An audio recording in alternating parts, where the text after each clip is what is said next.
Book of Heaven Volume 3 by Luisa Piccarreta. Page 93–98. June 27, 1900.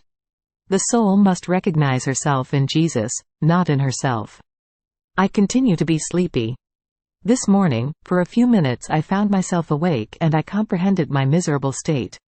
I felt the bitterness of the privation of my highest and only good. I was able only to shed a few tears, saying to him, "My always good Jesus, how is it that you are not coming?" These are not things to do, to wound a soul and then leave her. And what is more, so as not to let her know what you are doing, you leave her prey to sleep. Oh, please, come, do not make me wait so much. While I was saying this and yet more nonsense, in one instant he came and transported me outside of myself. And since I wanted to tell him about my poor state, imposing silence on me, Jesus told me, "My daughter, what I want from you is that you no longer recognize yourself in yourself, but that you recognize yourself only in me. So you will no longer remember yourself, nor will you ever again have recognition of yourself, but you will remember me, and unrecognizing yourself, you will acquire the recognition of me alone. According to how much you will forget and destroy yourself, so will you advance in the knowledge of me and will recognize yourself only in me. Once you have done all this, you will no longer think with your mind, but with mine. You will not look with your eyes, you will no longer speak with your mouth, nor will you palpitate with your heart, work with your hands, or walk with your feet, but will do everything with mine."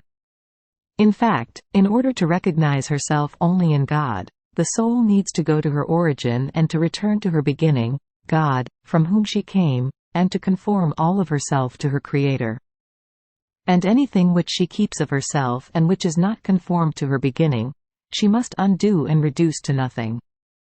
Only in this way, naked, undone, can she return to her origin, recognize herself only in God, and operate according to the purpose for which she was created. This is why, in order to conform to me completely, the soul must render herself indivisible with me.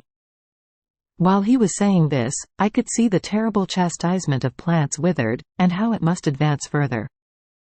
I could only say, "Ah, Lord, how will the poor people go on?" And he, so as not to listen to me, escaped me like a flash and disappeared. Who can say the bitterness of my soul in finding myself inside myself, not having been able to speak to him even one word for myself and for my neighbor, and for my tendency to sleep with which I was again left.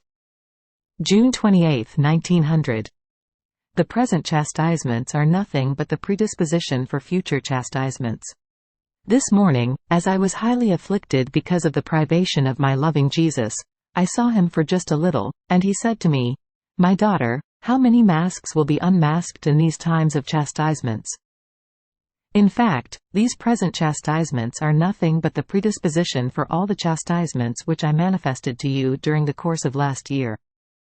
As he was saying this, in my interior I said, if the Lord continues to behave the way he is behaving, that since he wants to send chastisements he does not come, he does not share his pains with me and treats me with unusual manners, who would be able to endure? Who will give me the strength to remain in this state?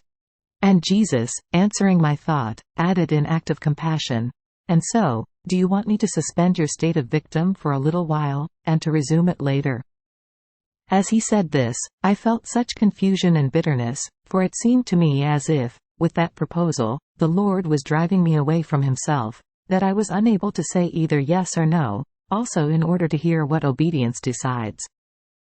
So, without waiting for my word, he disappeared from me, leaving me as though a nail was stuck into in my heart, thinking that Jesus was rejecting me. The pain was so great that I did nothing but shed bitter tears.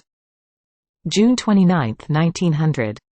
Jesus and Luisa refresh each other. As I continued to be embittered, my adorable Jesus, having compassion for me, came and seemed to sustain me in his arms. Then, as he transported me outside of myself, I saw that a profound silence, a sadness, a mourning, reigned everywhere. The impression my soul received on seeing people that way was such that I felt a grip in my heart.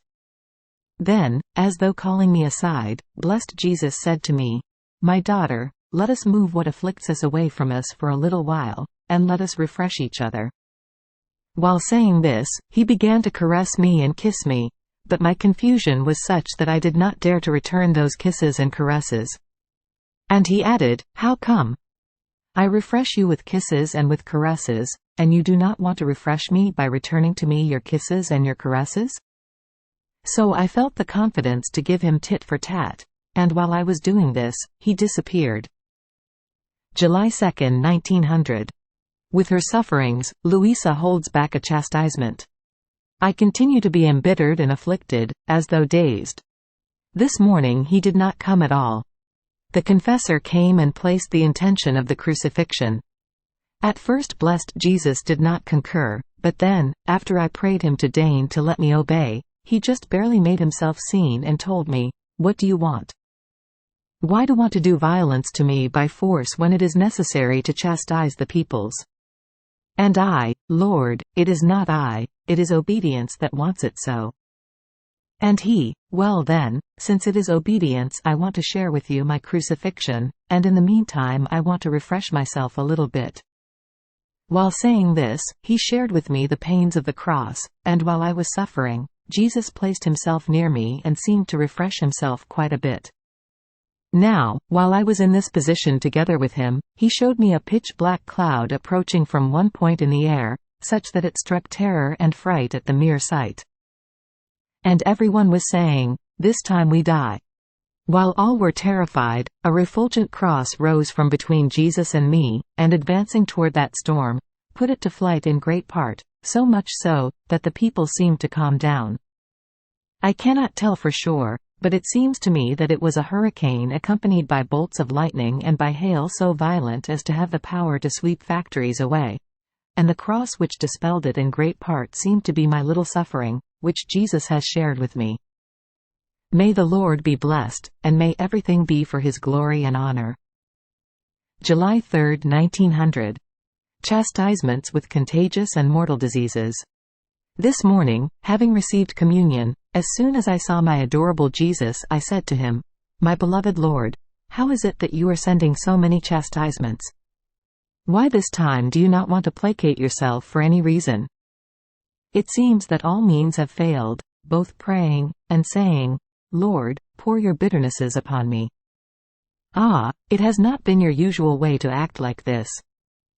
While I was saying this, interrupting my speaking, blessed Jesus answered, "Yet, my daughter, the chastisements I am sending are still nothing compared to those which have been prepared.